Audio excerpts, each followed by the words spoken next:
Hello and good afternoon. My name is Martin Coward. I'm a spiritual teacher, prosperity and mindset coach, working with gay, transgender, and bisexual men. And I am so excited today to have as my guest René Luisman. Did I pronounce your last name correctly? Luisman? Almost Luisman, but you Luisman. did a good try. Okay, great. Well, we'll get to that one second. But first, I just want to acknowledge the fact that we've been doing this broadcast live since the beginning of the pandemic in March of 2020. And we started this broadcast as a virtual sanctuary for us to, we all needed a place to go to get out of all the drama of the pandemic. It was just unbearable. When we have gone through probably one of the most difficult, challenging, painful years in the history of humankind, certainly in modern history. I mean, because of communication, we all felt it and experienced it. But guess what? We got through it. We're on the other side of it. And I don't know about you, but I know I'm feeling so much better about myself, the world, the people in it. I have such a greater appreciation for life itself, because I know we've turned a corner. We have moved out of that old scarcity thinking, not enough, painful way of being, into a world of love and prosperity and abundance. And that's what we're talking about now. Now that we've come through this pandemic, now that we're on the other side of this place, what do we do now? How do we build this new earth out of love, out of creativity, out of abundance, out of the truth of who we are, where we share our stories? We share our own stories of transformation. And so I'm dedicating this show for the month of May to celebrating extraordinary coaches and caregivers doing ordinary things that inspire us. And today, René who is from the Netherlands. And I met him a few weeks ago in a breakout session at the Gay Coaches Alliance virtual conference, and we had such a good time getting to know each other. I just connected. There was something about René that I just felt like immediate love and connection for. So much so that I said, you got to come on my show. You got to come on my show and share your story with the rest of the world. So enough for me. And also one more thing I want to ask you to do is, I can't tell who's here unless you write into the chat. So put into the comment section, just say, hello, I'm here. Tell us your name so that we know you're here. And if you have any questions or have any comments, you want to know anything, we want this to be as interactive as possible. Please speak up and say hello and let us know you're here and ask us. Don't worry. You can interrupt us. We'll stop and we'll listen. So René, thank you so much for joining. I'm so glad you're here. And I was telling him earlier, I had so much fun last night writing up his story that he shared with me, and I got to know him a little better. And I just can hardly wait to hear him speak and share some of his story with us today. So René, that's enough of me. It's time for you to hear. Let's hear from you. Okay. How did you get here? How did you get to where you are today? Tell us a little bit about that. Thank you, Martin. And thanks for having me on this show. When I just listened to your message, there's so much hope in it. And I know your Americans are a little bit further in this whole pandemic than we are here in the Netherlands. So it's so nice to hear this hope. And thanks for having me on this show, because I think it's very important to share stories and to connect with each other. But when you asked me the question to tell something about my story, I was thinking like, which story? There are so many stories a person makes. I mean, there are stories that other people tell about you. There are stories that you tell yourself. There are true stories. There's a little bit of fake stories. There are stories that are transforming during the time. And my background is I was communication advisor for 13 years within a big financial institute. And the story that I was telling myself at that moment was a story full of self-doubt. I was always thinking that there comes one moment that my boss would call me to his office and tells me like, listen, we gave it a good thought, but actually you're not fitting in. And I was thinking about this at many places of my life. I was not fitting in a group of friends. I was not fitting in professionally. I was not fitting in my family, in my relationship. These were all the limiting beliefs that I had in my head. So when you ask me to talk about my story, there are two big events that are part of my story. And that are also part of the reason why I became a professional trainer and coach nowadays. And I try gauge people to help to find their place in life. Because when I grew up, I was about 8 years old when I got into a terrible accident. I was 8 years old, and it was the afternoon that we should go on holiday with family. So my parents were preparing the caravan. We should go to the south of France, like every year, just with car, just go camping there.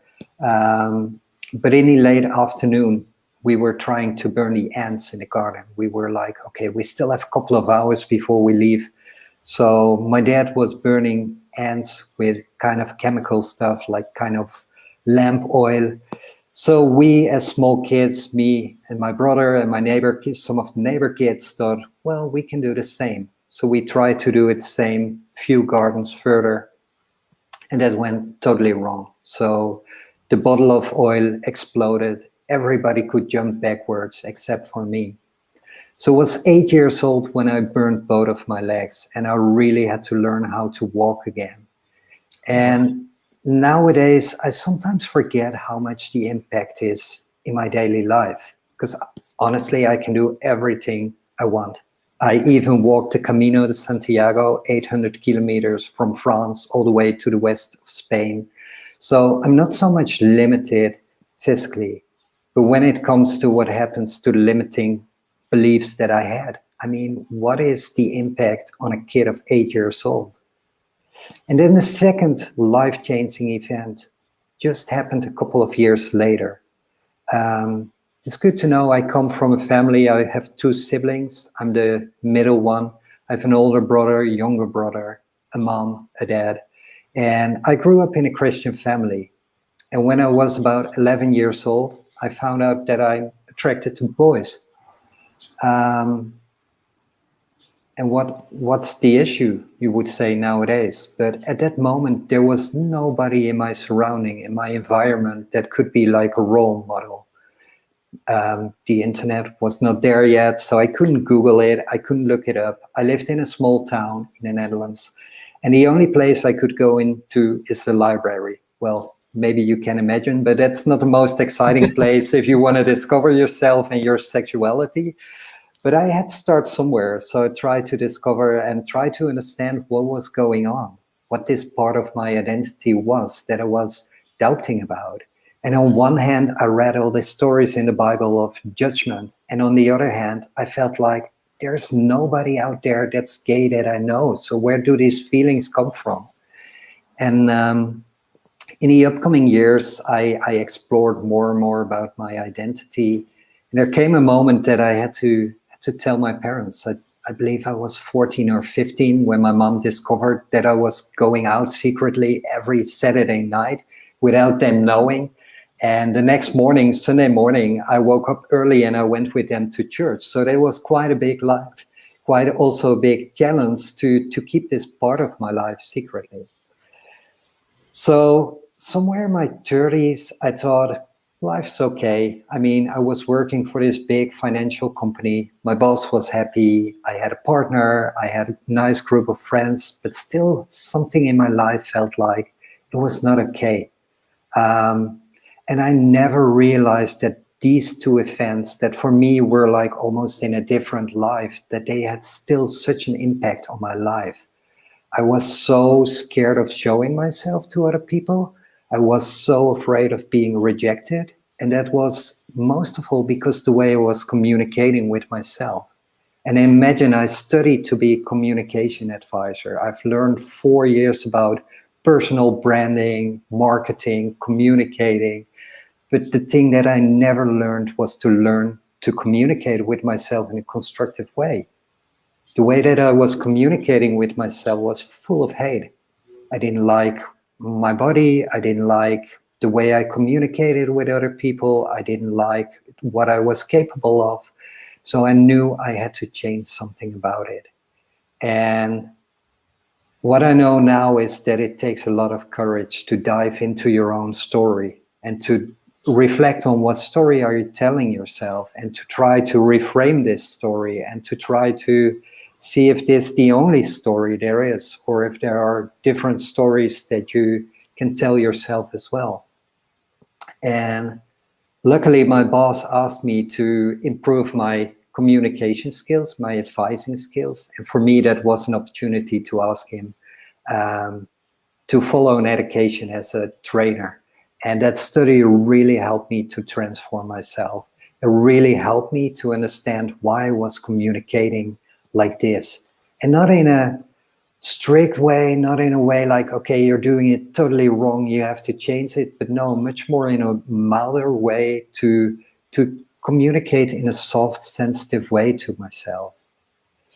And this morning when I woke up, I wrote I was reading the lines that you wrote about this session, and you said something about love your God with all your heart and your neighbor as yourself. But what if it's easier to love your neighbor than to love yourself?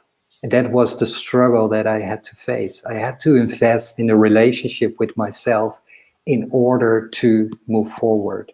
And that's something I've learned through the years, through all the coaching and training techniques that I'm using nowadays. And that's also my mission for the gay community, because there's always so much attention for the coming out.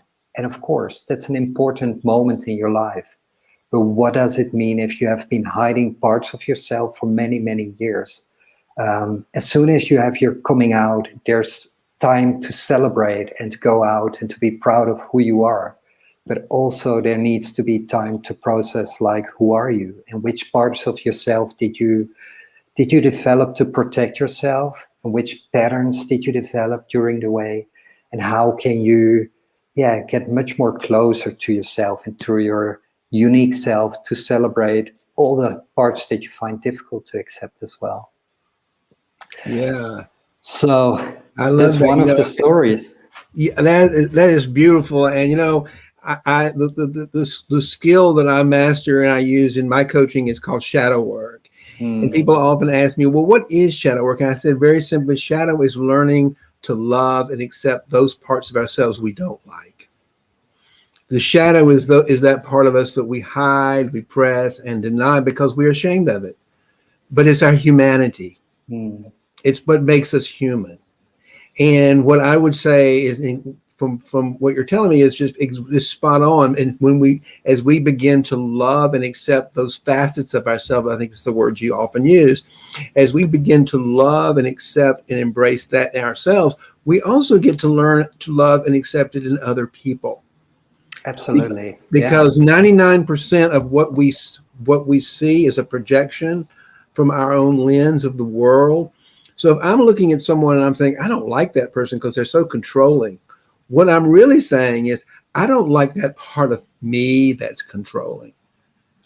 And many times we want to get rid of that part. We feel like it's not okay to have this part. How can I get rid of it? How can I lose it? Because my life would be so much easier. Well, exactly. It's a way of getting rid of parts of yourself. Try to see the quality out of it and learn how to deal with it. Absolutely, because what's behind the shadow is the light.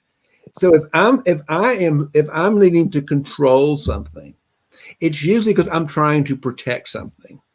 I'm scared I'm going to lose something or something bad's going to happen. So I'm trying to control the world because I don't have enough faith in the moment that the world's going to do better than I am, because things don't look the way my ego wants them to look. So I need to control the situation. Well, first of all, I know I can't control anything. Martin can't. So but this is the beauty of what I want to share with you, and why self-love is so important. Instead of blaming the darkness for being dark, instead of blaming the shadow for being shadow, that's its nature. It's its nature to be dark. It's its nature to be. Instead, love it. Shine a light on it, because behind the shadow, what is this going on? I'm doing it because I care about something. I have a huge heart. So if you can, when you begin to love that part of yourself, when you begin to love that, even and say, wow, I don't like it when I show up as a controller. What's going on here? And as I began to shine some light on that from my heart and love it, as you say, through self-love, and say, well, when can I be? When can I be? I remember our previous president was a great example of that, of being able to. I mean, he was who would want to be him? I'm talking about somebody who was taking everybody's dark projections on one person in the world was him. But I can be manipulative. I can lie. I can do. There's nothing he didn't do that in some way I could do as well. Yeah. And so but for me and you who've done this kind of work, we've learned to realize and learn to love those parts, so we don't control, and we don't have a need to go out and live our lives that way. We can actually love those parts, and as we learn to love them, the behavior that's so offensive stops. So then I'm not out, you know what I'm saying? We love that part. We say, I don't need to be controlling the situation. I don't need to be controlling this show. I'm sitting here with this beautiful, loving man who is on the same mission that I am, and has to make a difference in the world. I don't need to control a thing. But I could, if I was like, if something triggered in me and scared me that you might say something or do something that I might try to start controlling the conversation a little bit. And then my shadow is stepping in. So so we said something about awareness I think in your conversation. So we have to become aware of these behaviors and where they're coming from, so we can transcend them and look through them and actually embrace those things and love them, so that we quit showing up that way. Yeah. That's my thought on that. Yeah, absolutely. And so many times, I mean, we have a judgment about parts of ourselves as well. Like you say, the shadow, we tell ourselves a story full of judgment about the parts of us that we're not liking. And much of my work is to take off this judgment and to see what's behind it, and see if we can change the perspective and tell a different story, and maybe come up with 3, 4, 5 different storylines and pick out which works best for us in order to achieve our goals in life.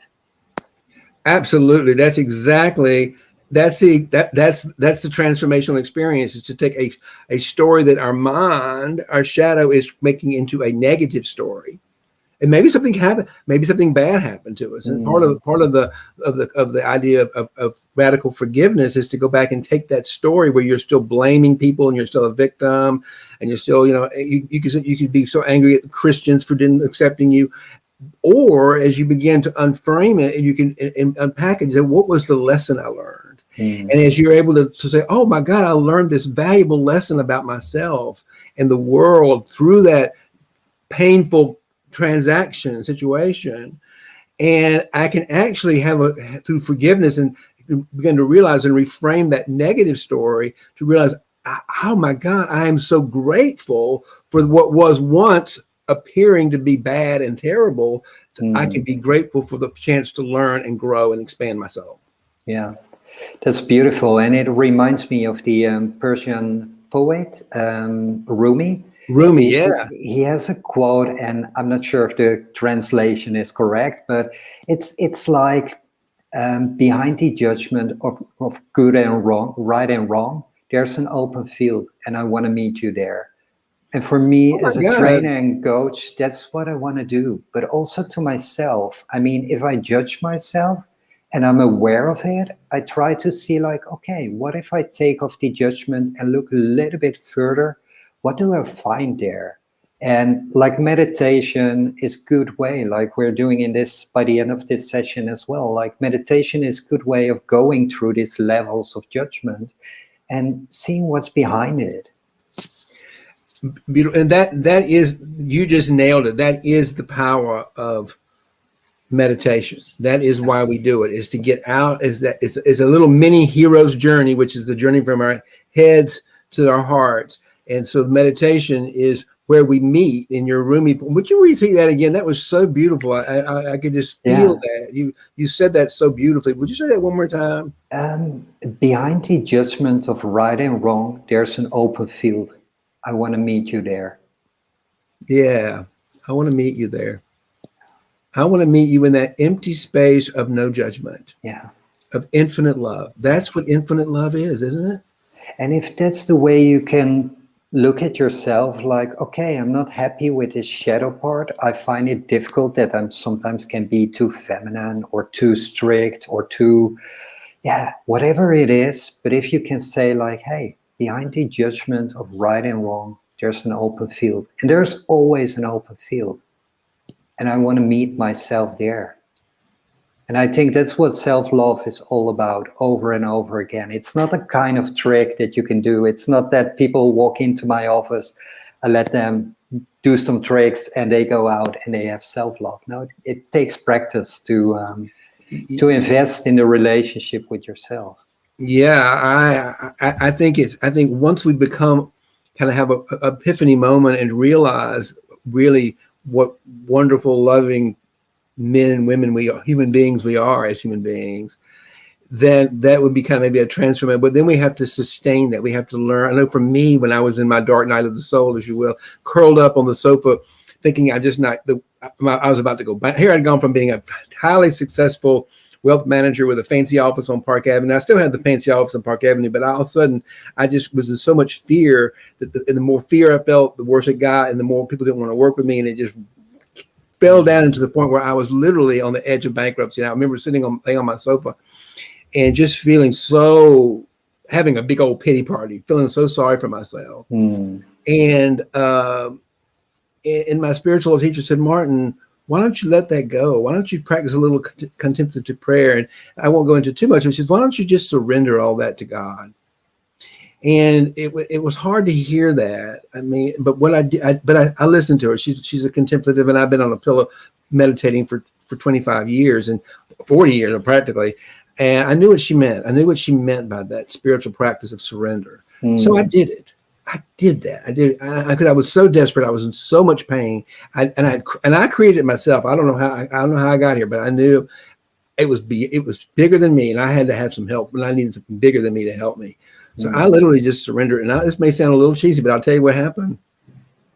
As soon as I really totally surrendered it, all those beliefs, all those judgments, all the things that I had to get done, this dissension of me, it was almost like a blanket of love and power and grace fell on me. And I had this real sense of, oh my God. And this voice came up in me and said, Martin, none of this stuff matters. None of these things matter. The only thing that matters, the only thing that matters, Martin, is that you show up in the moment with love and gratitude, and I will do the rest. I, meaning I, the divine within you. And that's when I really got clear about my authentic self. And I call her Joy the Wise Woman, by the way. Her name is Joy, my divine feminine, my caretaker is Joy the Wise Woman. And it's taken me a few years to get into that and get to know her and learn how to integrate that wisdom that came into me that day. But this is how I got here. That was the moment that made the shift for me, that letting go, that surrender. Yeah. And that takes a lot of courage, because a lot of time people give you the advice, even if you don't ask for it, oh, just let it go. But how? I mean, you're not going to sit there and let things go. You have your responsibilities, and sometimes you don't even know which buttons you need to press to let go. So like you just said, it's a process, and it's all the time like going back to the here and now and letting these emotions, allow these emotions to flow. And sometimes, I mean, I've been experiencing like healing journeys as well, which is a technique to go deeper and deeper in these layers all the time. And there's not so much you have to do. You just have to sit there and allow the emotions to go. And one comes and it goes again, and another one shows up, and you will feel the emotions and the feelings through your body. And sometimes it's overwhelming, and sometimes it's calm and peaceful. But in the end, there's just this source of energy that helps you to overcome difficult situations. Yeah. We were speaking of Rumi earlier, and probably one of my favorite poems is The Guest House of his. Yeah. Where he talks about, about welcoming all these various emotions, this malice, the meanness, the depression, the joy. Welcome them all as guests in your home, because behind it is probably some marvelous, and it is true. It's one of my favorite poems of all time, because when you're in that moment, when you're in that depression, when you're in that darkness, it is scary. And that's why I have coaches. I'm sure you do too. That's why we need guides.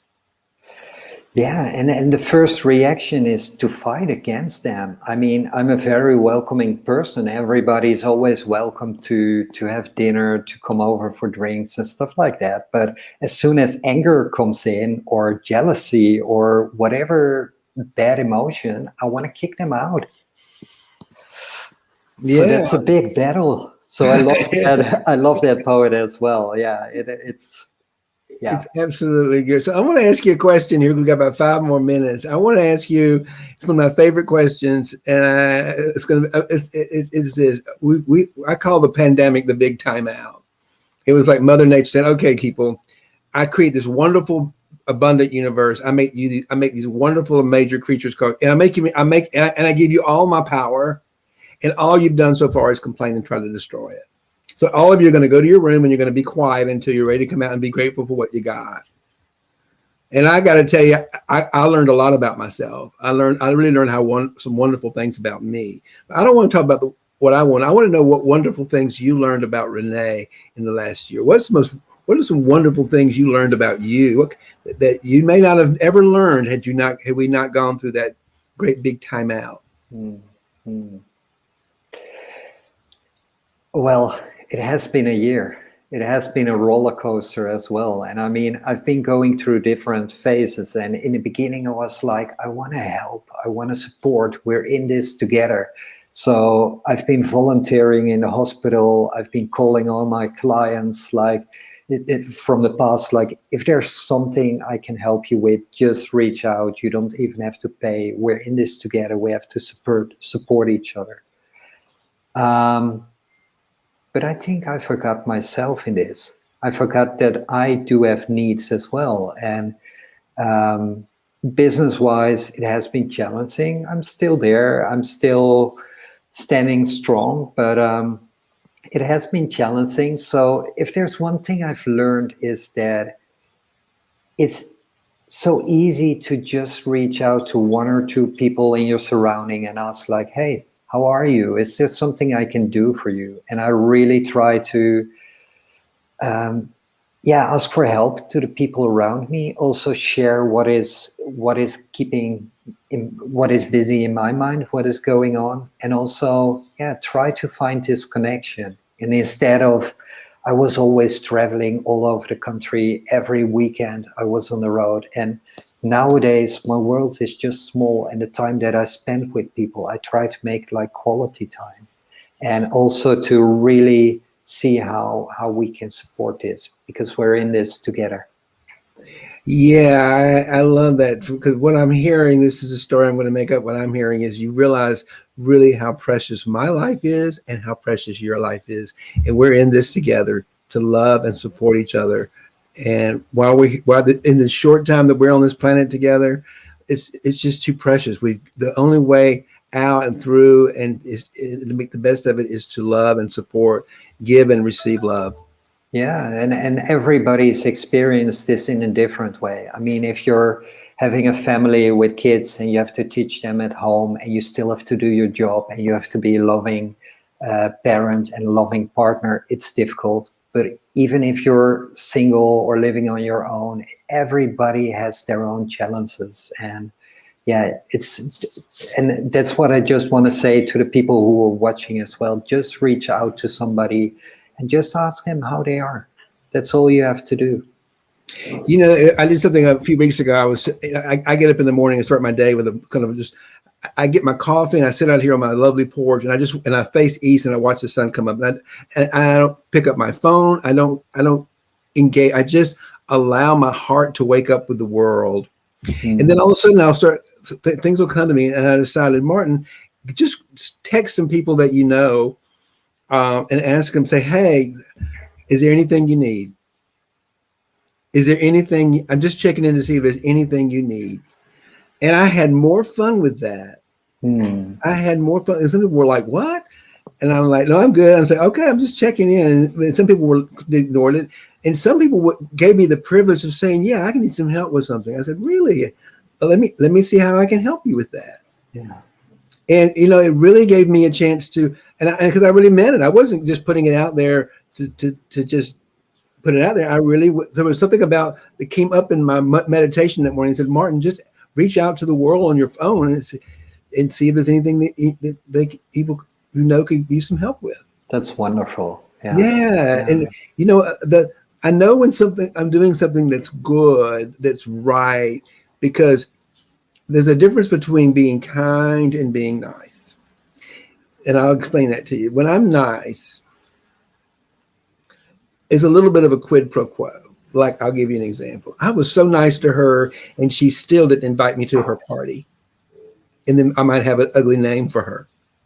Because that was me being nice because I wanted something back. I had to wait. But when I'm being kind, I get to feel the kindness in the doing of it. So just putting the text out, I got to experience a transformational shift in me just by writing the text. It didn't matter to me whether they came back or they didn't come back. I felt a sense of love and contribution just by making the offer. That's the difference between kindness and niceness. Beautiful. Yeah. And I totally agree. Yeah. And guess what? I told you this was going to go by quickly. It's already half the hour. It's going fast. We're going to do a 20-minute medication. It could be medication too. It might be spiritual medication, but we're going to do a little meditation here. So I'm going to invite you to be my meditation student and let me guide you on a 20-minute form of meditation I call centering prayer. And it's a form of prayer introduced about 40 years ago by a brother named Father Richard Keating. And it's a way of letting go. What you said a while ago, it's a way of letting go of our thoughts and our beliefs in our heads and surrendering them into our heart space. So we're going to go into a little heart space together. So you can leave your eyes open, you can leave your eyes closed. Just sit up tall like a proud human being. It's a proud human being, you know, proud of this beautiful body and this opportunity, this precious life, and just sit in a posture of being grateful and proud to be here in this moment together. And then begin to just allow yourself to breathe. Just to go from being out there to in here. Allow yourself to just begin to focus the mind on your breath. And just start with just the natural rhythm of your breath coming in and going out.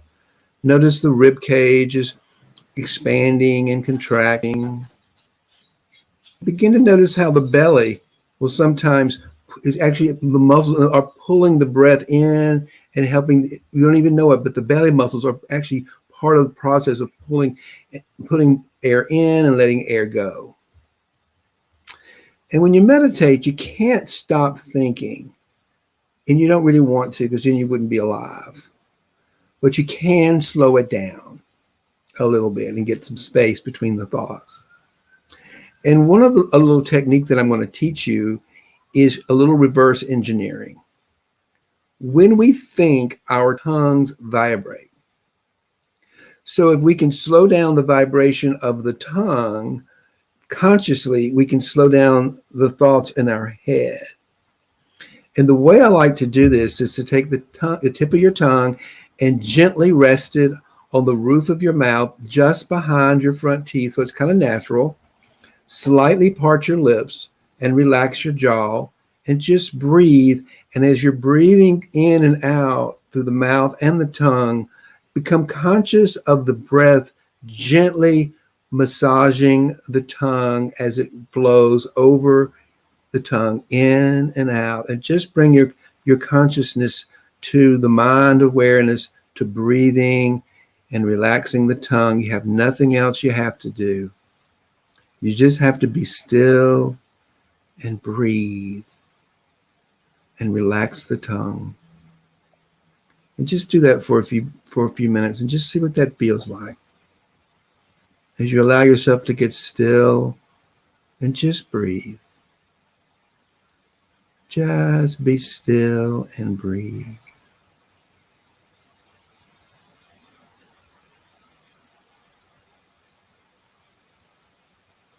And as you're breathing naturally, allow the belly muscles, just become aware of how they're expanding and contracting to pull the breath deeper into your belly as an anchor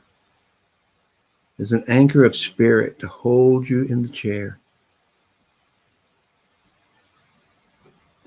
And just notice it. And as thoughts come up, which they do, allow the breath to grab that thought and pull it down into the belly. And on the out breath, just let it go. Just like emotions, thoughts come and go like clouds. And the idea of meditation is to not get attached. And when you find yourself attached to a thought, to just let it go. Over and over and over again. And to create a little more space, we're going to do 3 big belly breaths. 1 second.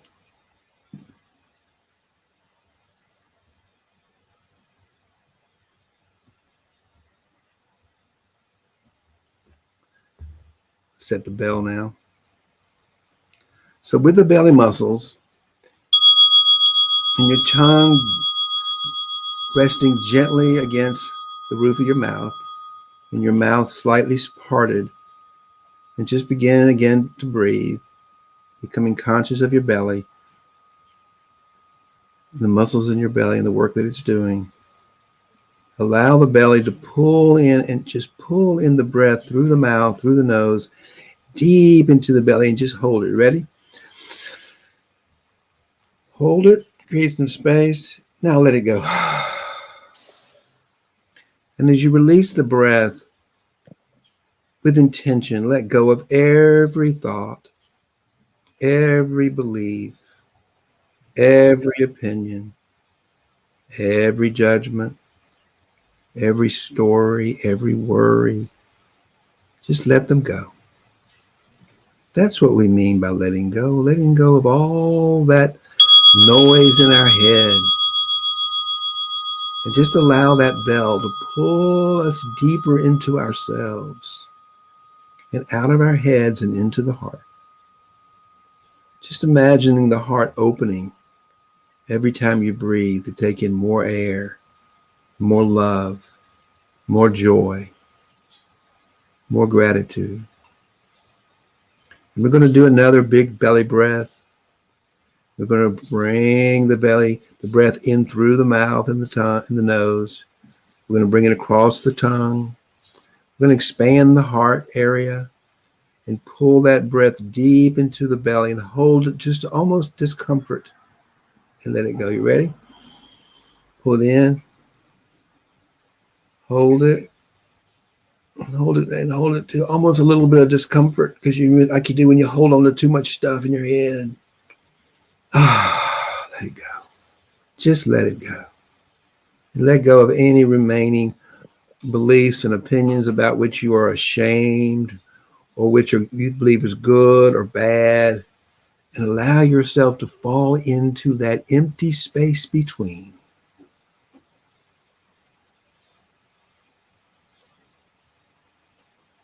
Allow us all to meet in that empty space, infinite empty space between good and bad and right and wrong.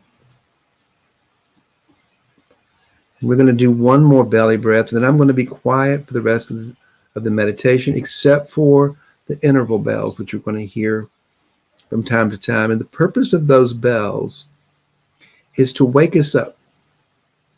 Is to wake us up from our sleeping, our thinking, our planning, our worrying, or whatever our mind is attached to, as an opportunity to reset and fall back into that empty space between right and wrong. So here we go. Let's get a lot of air in so we can create a lot of empty space, okay? So pull it in through the mouth and the nose, cross the tongue, open up the heart, pull it deep into the belly, really expand the belly, expand it all, create tons of empty space. Hold it and let it go. And let go of all those thoughts of right and wrong, good and bad. Hold on to nothing. And just know the truth. Be still and know that I am God.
There's the sweet sound of that wake-up bell to wake us up from our thinking, our sleeping, our planning, our worrying. And the invitation is just to acknowledge it, thank that brilliant brain for all it's working, and just let it go. Just let it go and gently fall back into that empty space, that empty field of infinite love.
There again is that sweet wake-up bell to catch us out, to bring us out of that rabbit hole of thought and plotting and planning, story, worry, maybe even sleeping. And the invitation is just to smile, that brilliant brain of yours for all its work, and just let it go. And again, fall back into that big, infinite, spacious field of infinite, unconditional love.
And there's our final bell.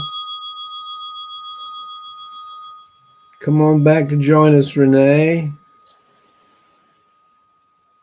How you feeling? Did you find that infinite field we love to be in sometimes and dance in? Yeah, it's so nice to have these moments for yourself. And I also realize how easy it is to drift away in all your thoughts. So the bell really helps me to go back to my center. And I'm a thinker and I'm always in my head. I'm always having this dialogue with myself. So I need these moments in my in my daily life to get connected and stay connected with my body.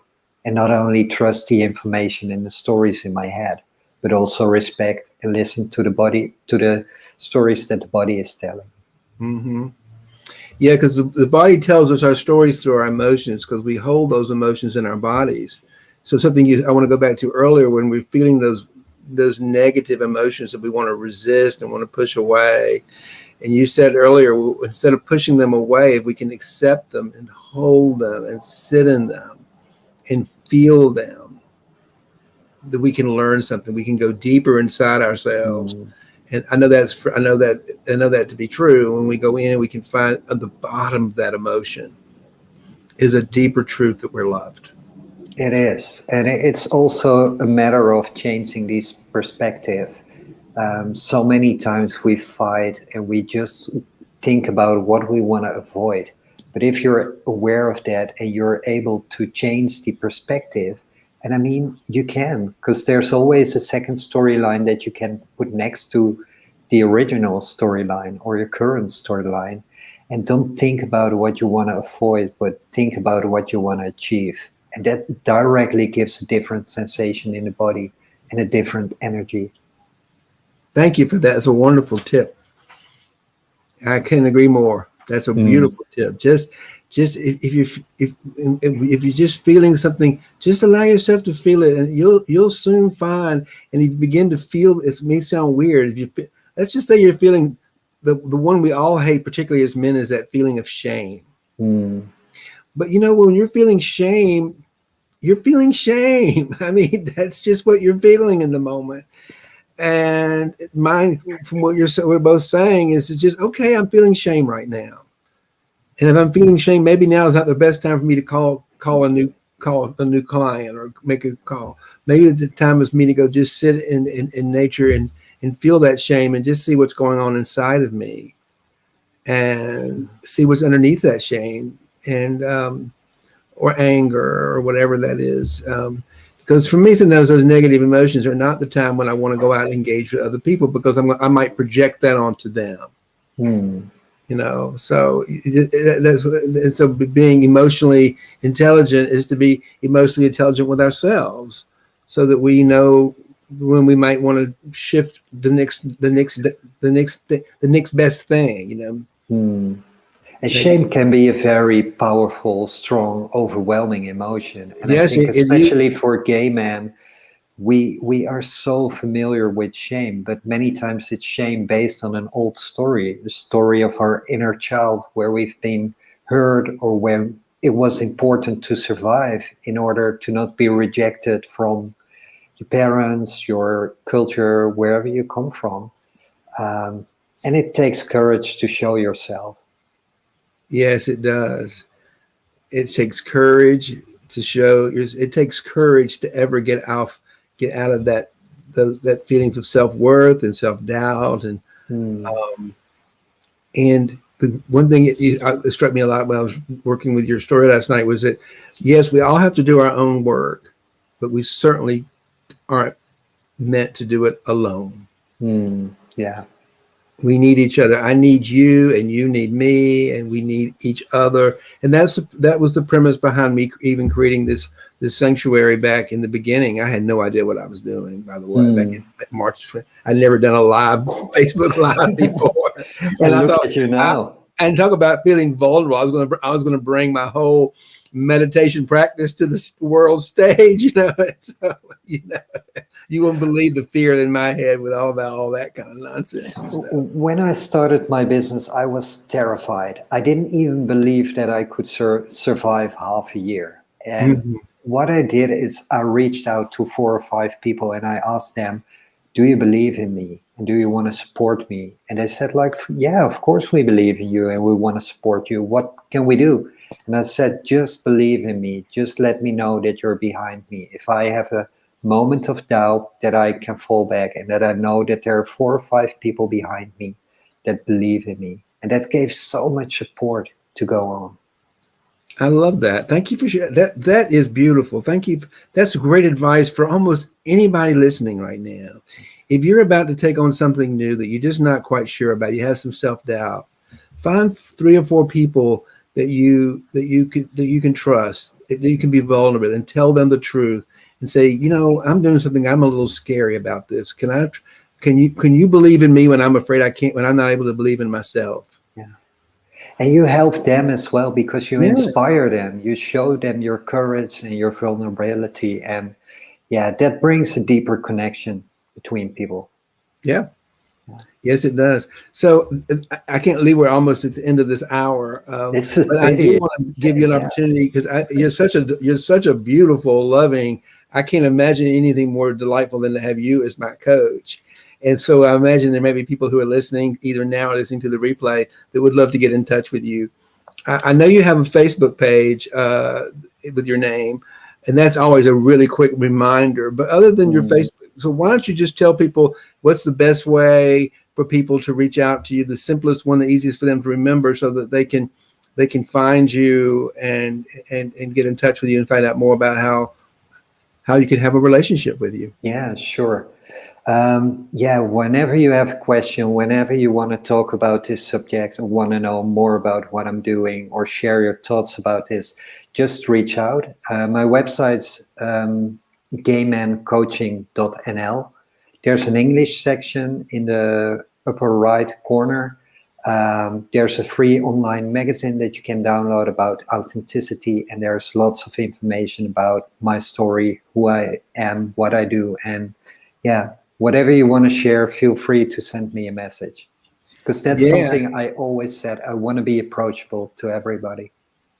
Yeah, I'm going to encourage people to reach out to him, because I'll tell you, after the virtual conference where we met, that's why he's here. I reached out to him and I just said, I just wanted to get to know him. Mm-hmm. And I'm so glad I did, because here we are today, and I feel like I've made a new friend and in the world that I'm just great, who's going to have my back.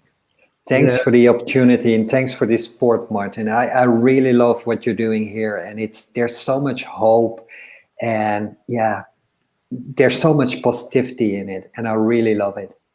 Thank you for saying that. I do. I really appreciate that. I love that. Thank you.